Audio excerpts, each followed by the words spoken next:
Good evening, everyone. Thank you so much for joining us to this the UAE Branch Lecture this evening. I'm Carl Holt. I'm the chair of the branch. This evening's lecture is part of our professional development program. My colleague Huda, who does all the hard work for the branch here, is also online.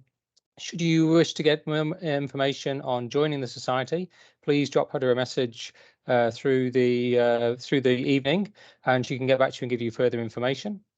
The lecture series we have for the branch is open to members and non-members alike, so everybody is welcome.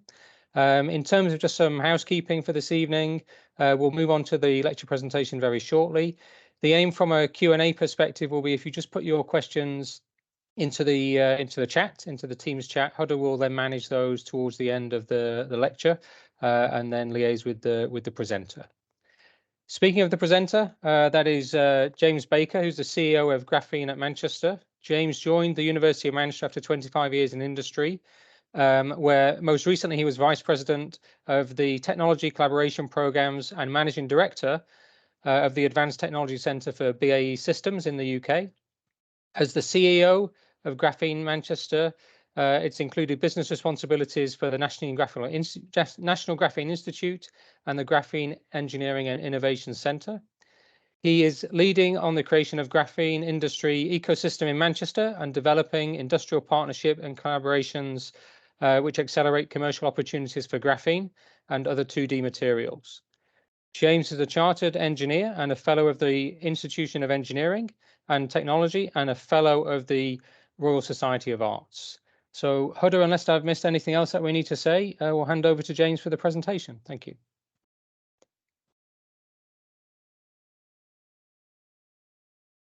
Thank you, Carl, and hopefully everybody can hear me and see that. Thank you again for the opportunity to be here this evening. So I'm James Baker, the Chief Executive of Graphene at Manchester, based at the University of Manchester in the UK. What I hope to do over the next session is just briefly introduce you all to graphene. I don't know whether you've heard about graphene or aware of graphene. So first of all, what is graphene? But more importantly, the focus of this lecture is less about the material, more about how graphene can be used in the support of the aerospace sector. And whilst clearly it could be used for both military and commercial applications, probably the purpose of this presentation will talk more around the commercial opportunities, and particularly those that can support the journey towards sustainability or the drive, as we talk in the UK, towards net zero. I guess with UAE hosting COP28 later this year, the whole area of sustainability is increasingly on people's minds, whether it's from aerospace, whether it's from oil and gas, or from different sectors. So how can graphene and advanced materials really support this drive towards sustainability?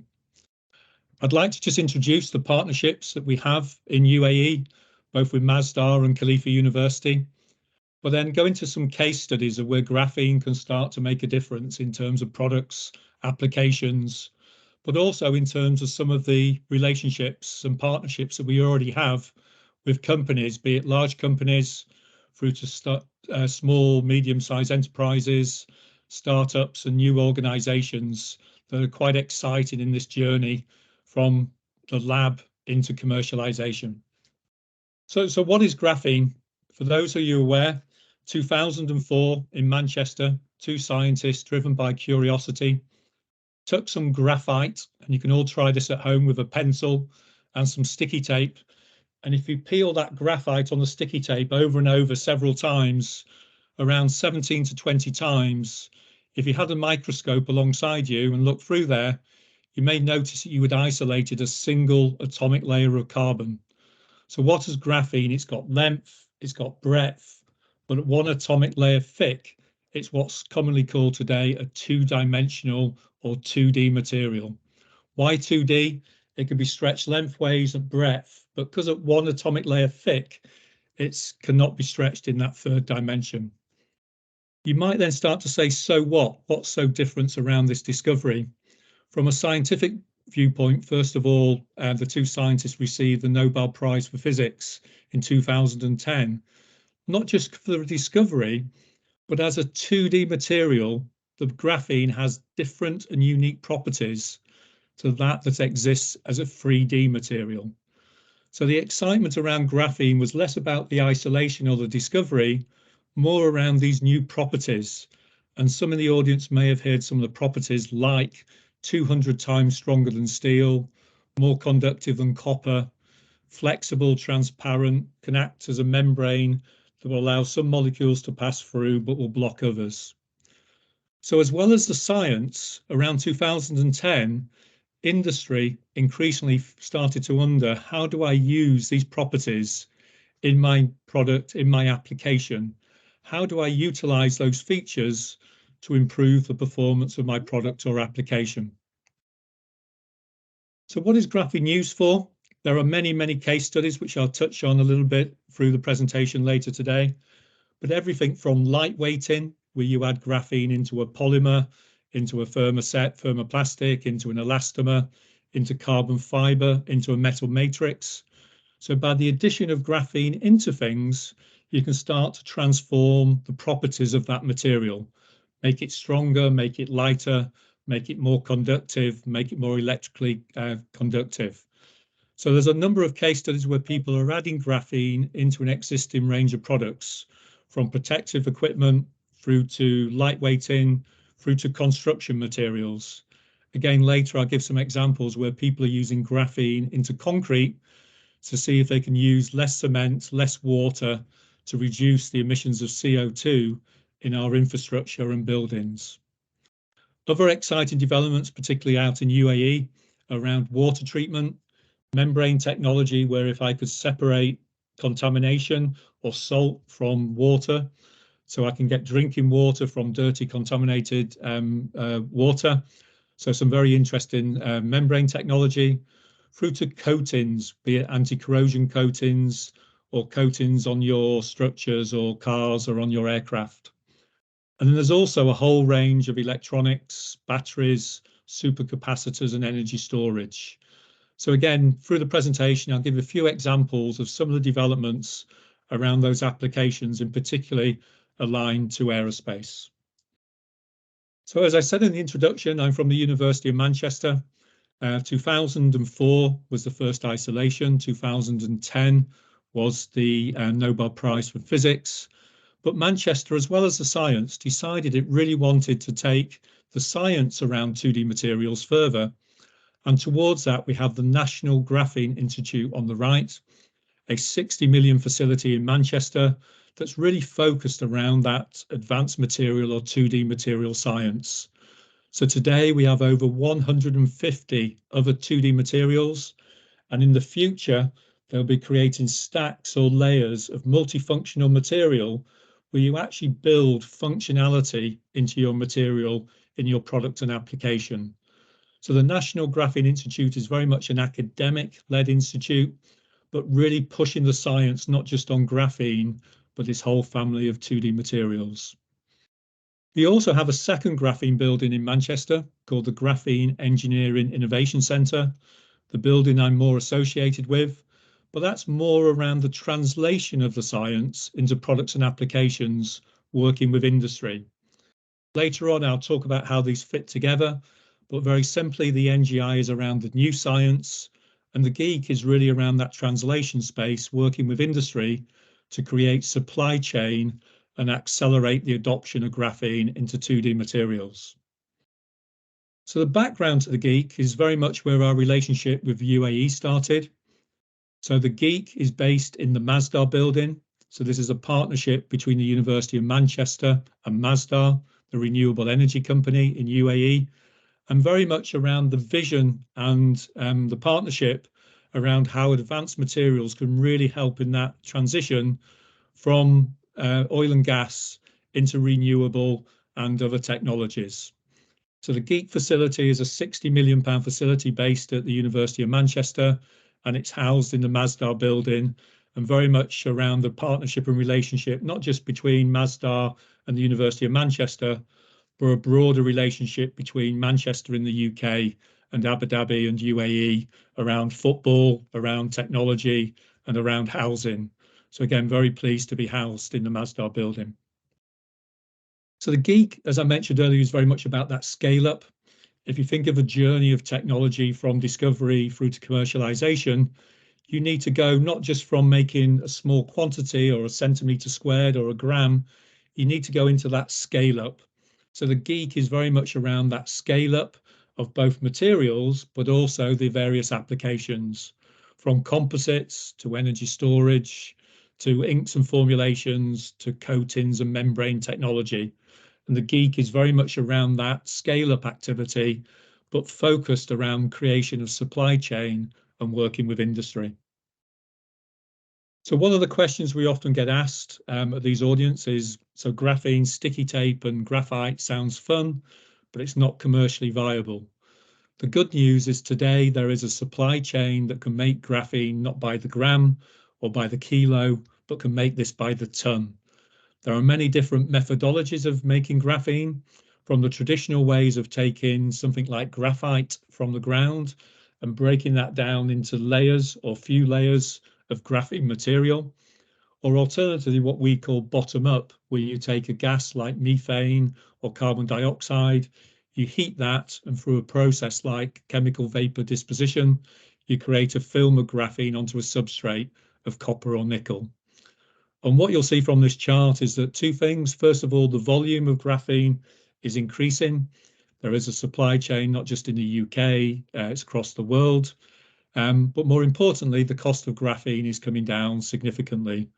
And today you can buy a kilogram of graphene for between $10 and several $100 a kilo.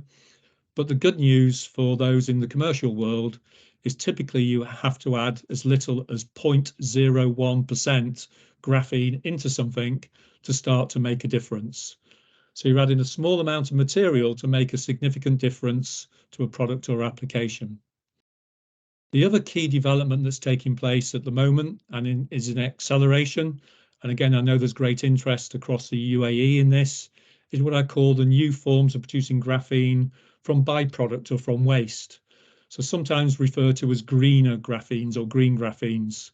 Can I take my waste product, whether it's methane, carbon dioxide, and through decarbonisation, take that methane as an example, CH4, and convert that into graphene and to hydrogen. And again, to just give you one example of that, there's a company which is a spin out from Cambridge University. They have a demonstrator unit in Khalifa University where they are developing a system that they call the loop system, which basically takes methane from waste and converts that into H2 hydrogen for fuel and the C carbon for graphene. So instead of talking about supply chain, quite interestingly, I've heard a few people recently talk about supply loops, where you take a recycled or reused material and through decarbonisation, you have that circular type of economy. Again, increasingly, I think that's going to be important in the future. So as well as Masdar, we have a partnership between the University of Manchester and Khalifa University. So very pleased to announce this last year as a result of the activity on the back of the GEIC relationship, where we now have a partnership looking to commercialise across a number of areas between the University of Manchester, Khalifa, but also other institutions and other companies from around the world. So for me, it's a very exciting partnership and a significant investment that's really focused about not just the research, but really accelerating the adoption of graphene and 2D materials supply chain into the UAE. So again, if people want to know more about that, if you look for the RIC 2D program and website, you can find out more about that program. But increasingly, I'm seeing a lot of activity from a number of sectors and interest, including aerospace, on how graphene and 2D materials can start to really improve and transform the supply chain and sector in that area. So the theme of this presentation is more around aerospace. So what I'm really going to focus the next part of the presentation is really around this drive towards net zero and some sustainability case studies and examples, whether it is around lightweighting materials. So can I make the wing or the structure of my aircraft lighter? So if I could add graphene into my carbon fiber or into my composite, can I use fewer layers, reduce the manufacturing costs, reduce the weight, reduce emissions, reduce fuel, improve the performance? Where graphene starts to get very exciting in the aerospace sector is around its multifunctionality. As well as lightweighting, can I also exploit its thermal management properties? Maybe this could be for de-icing the wing, for example, or for moving heat from the engine around the body of the aircraft. Again, taking out weight, taking out cost, improving efficiency of the platform. If I really sort of get ahead of myself, I can also start talking about electrical conductivity. Can I replace or complement some of the copper mesh that's currently embedded within the composite for lightning strike? And again, take out weight, improve functionality. So again, as a quick case study, you can see how graphene might improve productivity through using less material. Can I also use quicker cure times or cycle times? Can I do that de-icing? Can I reduce some of the copper to achieve lightning strike protection? So that multifunctionality really gives opportunities for the future to really drive towards net zero. But one of the challenges we have in the aerospace market is it's quite conservative, it's quite risk averse. So how do we go around that spiral development, build the supply chain, and start to do some of those benefits in the near term? And I'll try and give some examples. I could also talk about energy storage. Could I actually have new forms of batteries or fuel cells? Could I also use graphene to improve the storage of hydrogen? Again, I'm not sure what the views of the audience are here, but many people would be quite skeptical around using hydrogen in an aircraft or a vehicle because of the properties of hydrogen. But again, graphene reinforced carbon fiber has the opportunity to have both stronger composites, but also through the graphene barrier properties can stop the leakage of hydrogen through the carbon fiber to move towards type 5 pressure vessels. And again, there's some interesting developments in that space. And then if I look at the broader infrastructure, we could go into reinforced concretes, roads, structures.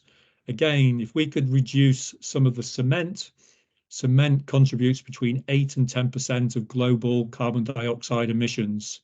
So through the addition of graphene, if we could reduce 20–30% of the cement that we use, that has an opportunity for a global reduction in CO2 of around 2 or 3%. So again, a significant reduction in our infrastructure. So just picking on a few examples around carbon fiber and composites. So why would you add graphene into a carbon fiber? For me, it's around trying to transform or to improve that property. Again, if you look at the science, people have been looking at different carbon fibers, different composites, different resins. What we're really trying to look is that matrix to see if we can improve the performance of the carbon fiber. And again, these are just some examples of performances that people are finding through the addition of graphene. Part of the challenge, though, is the engineering and the manufacturing. So in the early days, 5–6 years ago, some people in the audience may have heard people trying to put graphene into resins, mixing that in your pre-preg into carbon fiber. Again, some people had some good results, and I'll give a case study later in the automotive sector, but other people had some fairly sporadic results. Didn't get very good uniformity in the dispersion. But what you're now seeing are people are, for example, coating the fiber with the graphene before we actually do the weave. So there are now ways of manufacturing that can get that performance into the manufacturing process, complemented by artificial intelligence. So again, we're now moving quite quickly into the engineering, where we're seeing people starting to get some fairly significant benefits through the addition of graphene into the resin, into the pre-preg, into the mix. So also that could be done for crash structures, things like padding, seats, secondary structures, more durable rubber. You can currently buy graphene shoes, graphene tires for cycles. And there's some very interesting work where people are adding graphene to make rubber that's both still very grippy with a good roll-in resistance, but is more durable. So again, starting to have this trade, if you like, where you can now, through the addition of graphene, you can start to trade the properties of grip, tear resistance, and durability. So again, depending on the application, that can have different utilization. Other areas probably moving more defense, things like impact protection, fire protection. By adding graphene into a polymer or as a coating, you can actually improve the thermal management or the flame point of some of those materials. And again, into more military or dual use, you're into some chemical protection and even ballistic protection, with some quite interesting developments. On thermal management, again, I'll talk more about thermal management rather than defense. But again, there's some good examples where people are using graphene coatings or graphene in the infrastructure. And again, I mentioned earlier around 150 other 2D materials. There are also 2D materials called MXenes that are coming just behind graphene that will really start to transform the way we look at some of our energy storage and thermal management. And again, there's some interesting developments where here is just a quick prototype sample where a patch on a piece of clothing, you can actually start to change the thermal signature of that patch through the addition of graphene into the coating. So again, some quite interesting applications that currently are being progressed for the space market as a near-term application. So I mentioned some case studies, not an aircraft, but this is actually a car out of the UK where they put graphene into the resin, into the carbon fiber. 5 of the panels on this carbon fiber car, so it's a sort of a niche single-seater car, but they were able to take 25% of the weight out of those 5 panels through the addition of graphene into the carbon fiber. As well as the weight reduction, they also found it had an improvement in terms of impact protection. So in this case, it was stone chips and scratches, and they didn't actually need to paint the wheel arches and some of the components because of the form and the finish of the carbon fiber. So again, some quite interesting, simple case studies. And also in terms of productivity, it was a small business in the UK. By reducing the cure time on the tooling, they were able to improve their throughput by about 33% on the tooling, because putting graphene into the resin, the actual cure times were reduced and the throughput was increased in terms of manufacturing. Just another case study, again, automotive, a bit more simple. So it's not just the real top end. There are 5 million cars on the road from Ford out the US, a number of SUVs where they put graphene into the foam of the engine bay.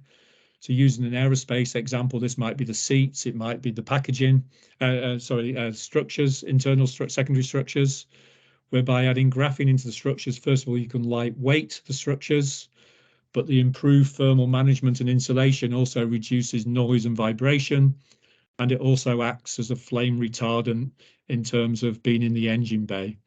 So again, a very good case study with over 5 million cars on the road now with graphene foam in the engine bay of a Ford motor vehicle, showing case studies where graphene isn't just in the lab, it is starting to appear in the market and supply chain.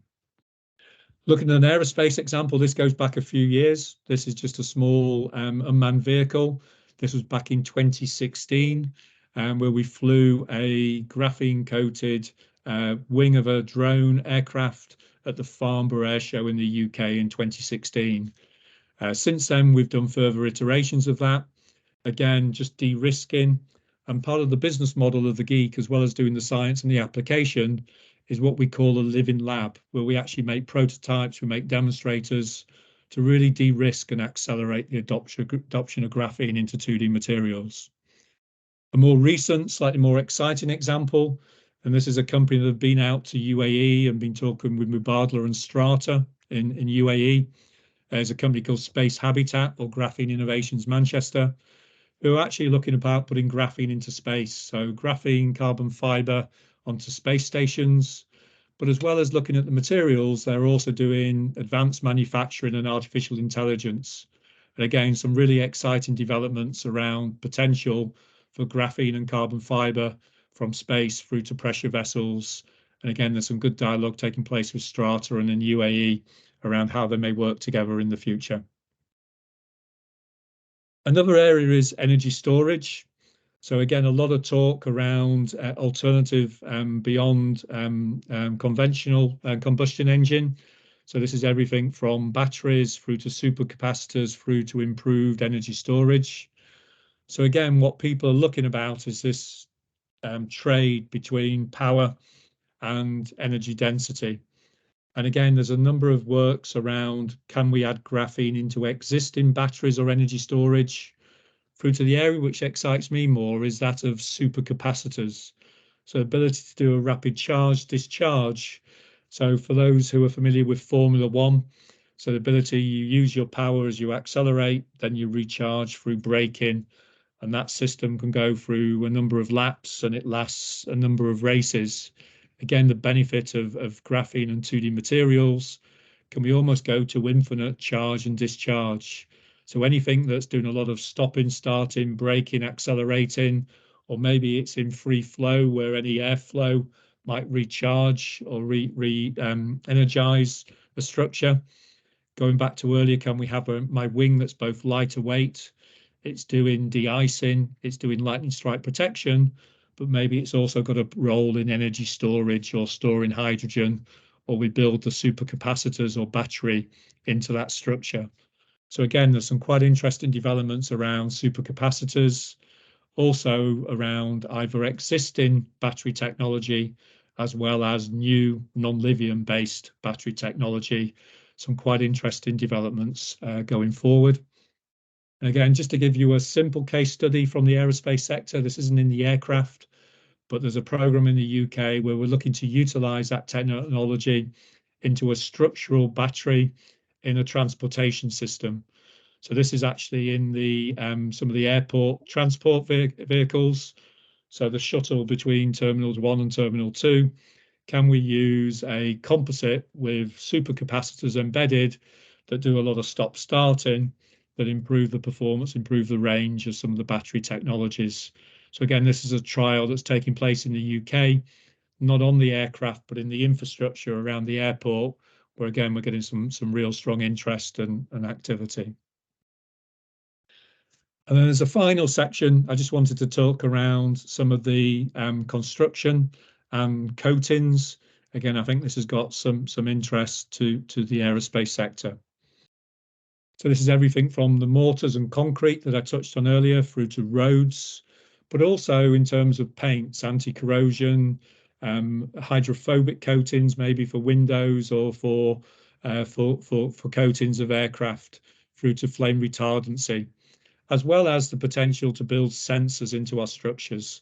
So smart structures going forward as well, again, could be quite interesting going forward. So anti-corrosion coatings is a key area. So this is probably more to do with coatings on steel, but again, there's some interesting work around other coatings for aluminium and other metals. But again, some quite interesting work around graphene anti-corrosion coatings. We work with a number of steel, we work with a number of construction areas where we're looking about, can we either for new steel, so new crash barriers or new barriers where we've got more higher performance anti-corrosion coatings, through to can we actually overcoat where there's corrosion started to actually protect the steel, but also stop any further corrosion from taking place. So again, some quite interesting opportunities and areas around anti-corrosion. UV fire protection, again, quite key around many of the structures that we put onto our platforms or our buildings or our housing. Again, there's some interesting work about either adding graphene into the material or by using coatings that have the ability to do that flame retardancy. Again, you're not going to stop that, but if you can delay the flame or delay the fire, again, there's some great interest across construction and from aerospace. And again, there's some good case studies now where you can now buy some fairly simple paints for simple applications. Again, one of the challenges with this presentation talking about aerospace, the certification and regulation of some of these can take quite some time. Although going back to our partnership with Khalifa University and the work we're trying to do in UAE, we're looking to work with both academic but also supply chain industries to see how we really accelerate the adoption of some of these technologies into the supply chain, and keen to pick up any dialogue with anyone from the audience around that area. Just to give the example around concrete, so these are some projects we've done out of Manchester. Over the last 12 months, we've poured over 1,000 tons of graphene enhanced concrete. This is just one example with our partner who calls the product Concretine, a company called Nationwide Engineering, where they found that they can add as little as 0.01% graphene into cement to build a slab that is up to 30% thinner than a traditional slab for that performance or strength. So again, going back to earlier, if we could reduce the amount of concrete by 30%, that would have a 2-3% global reduction in CO2. But we're also working with companies who are looking at additive manufacture, 3D printing of graphene into concrete, as well as companies who are looking about zero cement concrete. So adding graphene into recycled polymer to do different forms of concrete and aggregate. So again, one of the real challenges going forward when we look at sustainability, some people are looking about adding graphene into a polymer or into a material to improve the performance. But increasingly now, driven by sustainability, people are seeing if they can use less material to get the equivalent performance through the addition of graphene. So if I can use 20-30% less material, I improve sustainability, I improve lightweighting, and I actually reduce my overall manufacturing cost without any compromise on performance. So again, for me, it's a key message of 2D materials is that we can start to move towards sustainability without having to compromise in terms of cost and performance.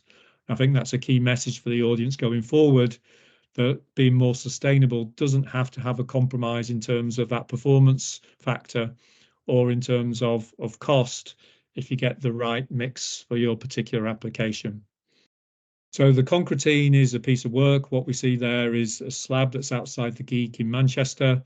And then at the bottom is actually a roller skating ring that we laid in a restaurant area in Manchester, 55 meters by 14 meters. But quite interestingly, as well as 30% thinner slab, potentially you don't have to use any metal rebar or reinforcement. And the other exciting thing around the concretine and graphene enhanced cement is that you can actually get towards your design strength within 12 hours without having to wait what traditionally can take up to 28 days. So again, if we were laying a resurfaced road or a runway or a taxi area, potentially your usage of that area could be much quicker and you can reduce the turnaround down to quicker cure times. So again, quite exciting. But again, it's similar to concrete. We've also done some work in the UK with bitumen. Can we get a bitumen recycled asphalt road that's got both improved mechanical performance, but it doesn't crack when it expands or contracts in heat or in frost, so that we hopefully move away from potholes. And again, we've laid several hundred meters of a road in the UK that's currently undergoing trials, and we're in dialogue with some of the partners in UAE around can we repeat or duplicate some of that activity in UAE. The challenge you have clearly over there is you probably haven't got the snow that we have over here in the UK, about 6 inches of snow last weekend. So we have to deal with temperatures up to 50 degrees and high humidity. But again, getting the mix right, there's opportunity to bring this technology and adopt it in different territories as well. So just to finish up before I open up to Q&A, so please get any questions you may have through the chat or through Q&A.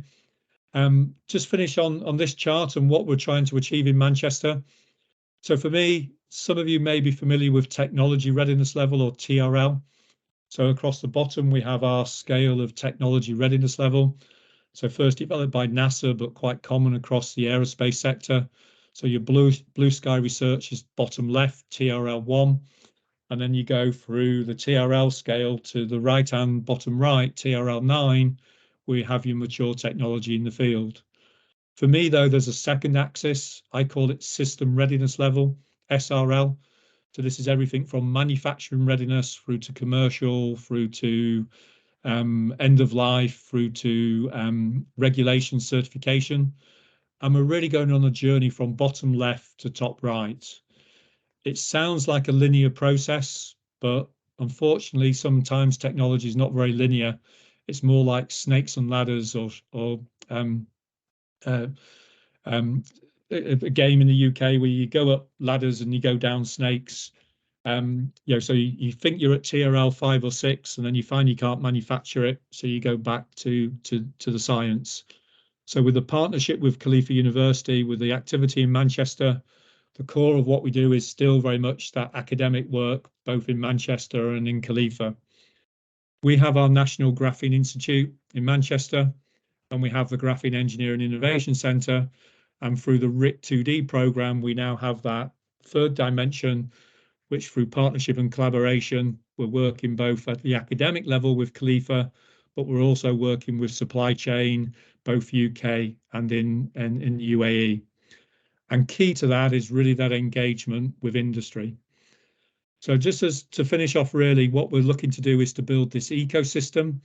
We've used the term the Manchester model, but for me, it's not everything in Manchester. It's working with partners, both international and local, both academic and supply chain, end users and small companies. Just to give you some examples, in the last 10 years in Manchester, we've created 49 startups or spin-outs involving graphene or 2D materials. I won't go through them in any detail, but in terms of end users, we've worked with everything from large corporates through to small business, supply chain, through to aerospace, oil and gas, energy. In terms of startups, just to give you a few examples, we've got companies making membranes for desalination. We've got companies now looking at some of these other 2D materials. We're looking at the space sector. We're looking at growing vertical farming, tomatoes and lettuces, through to companies using environmental materials, space, I talked around earlier, and space habitation. Again, more around lithium extraction and desalination, and also modular housing, just to give you a few examples of some of the businesses that are now coming from the GEIC and going from that initial startup into scale up. Some of these companies are now employing 10, 20 and beyond people, and are now starting to enter into partnerships and supply chains with companies from around the world. So that's where I really wanted to finish, but just to give you a sense of what we see in terms of our opportunity. People talk a lot about Silicon Valley, but what we're trying to create in Manchester is similar, but not around silicon, around graphene and 2D materials. But it's very much about a partnership with university, academia, but also with industry. So thank you for listening, and happy to take any questions in the Q&A or in the chat. Thank you.